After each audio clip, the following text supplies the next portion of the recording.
سب سے پہلے سب دوستوں کو السلام علیکم۔ دوستو اس ویڈیو کے اندر بات کریں گے پاکستان کرکٹ ٹیم کے چیف سلیکٹر مصباح الحق نے بہت بڑا بیان جاری کیا ہے، جس میں انہوں نے کہا ہے کہ میری کوئی بھی غلطی نہیں ہے، پاکستان کرکٹ ٹیم کو تباہ کرنے کے پیچھے میرا ہاتھ نہیں ہے۔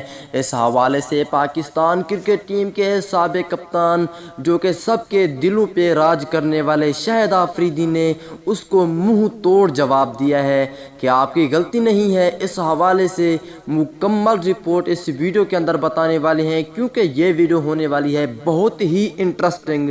جلدی سے میرے پیارے اور خوبصورت دوستو اس ویڈیو کو لائک کریں، چینل کو لازمی سبسکرائب کریں، بیل آئیکن دبا کر آل پر لازمی کلک کر دینا ہے۔ تو دوستو بڑھتے ہیں ویڈیو کی جانب۔ تو دوستو پاکستان کرکٹ ٹیم کے چیف سلیکٹر مصباح الحق کہتے ہیں کہ میری کوئی بھی غلطی نہیں ہے، پاکستان کرکٹ ٹیم کو تباہ کرنے کے پیچھے میرا کوئی بھی ہاتھ نہیں ہے۔ پاکستان کرکٹ ٹیم کے سابق کپتان شاہد آفریدی بھی بول پڑے۔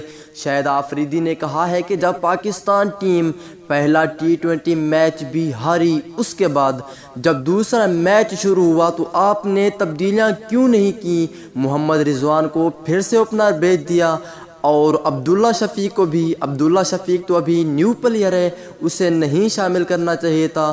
اس کے بعد سرفراز کو لازمی اوپنر آنے دیتے، آپ کی ابھی غلطی نہیں ہے۔ شاہد آفریدی نے یہ باتیں کہی ہیں۔ شاہد آفریدی کہتے ہیں کہ ابھی تو تیرا چیف سلیکٹنگ کا عہدہ ختم ہوا ہے، اب مجھے لگتا ہے کہ تجھے ہیڈ کوچ کے عہدے سے بھی فارغ کر دینا چاہیے۔ اس حوالے سے ایک پیارا سا کمنٹس لازمی کریں شاہد آفریدی کے حوالے سے۔